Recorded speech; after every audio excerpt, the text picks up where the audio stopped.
when I was 25, I started a company called Rabbit. And Rabbit solved the problem with people's phones dying. It was these little 9 by 12 inch kiosks. You could rent a fully charged power brick and rent and return anywhere. And that was like a massive success. And I had never in my life touched something that was like instantly successful. It was like, I'm going to start this, and then nobody cares, and you're like kind of making the market care. But I remember our first like week in business went live in like 25 bars on Broadway. And we did like 500 users, like 500 new users, customers, organically. Like no marketing, no advertising, just this little 9 by 12 inch kiosk appears. Some of the bartenders told people what it was when they asked. Others were like, I don't know, even though I had a sign on it. And so that was like, oh, we have something here. Such a good feeling, and, right? It was, I was young then, but in my head, I was like, oh, I've waited my whole life for this. Yes, exactly. And so we launched so I started the company in July. We launched end of October.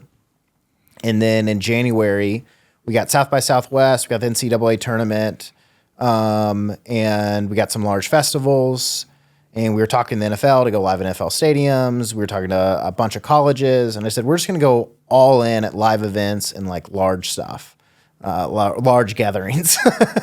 And so January 2020, I was like, that's the strategy. Let's go.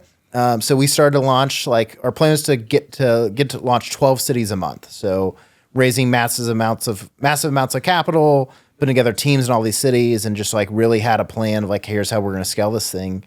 And obviously March came and I remember our CTO is like any good CTO, loves Reddit, lives in a basement, that kind of guy. And he had posted in December, end of December. He's like, man, or January, I think. It was like, he was like, in December, 18 million phone subscriptions were canceled in China. He's like, how crazy is this? And he was like, look at this. This used to be lit. Now it's dark. He's like, I think there's like a plague in China. And so he posted that in like the team Slack, and our head of sales, who's a little more liberal than him, wrote back like, stop watching so much Fox News. That was like his reply. Wow.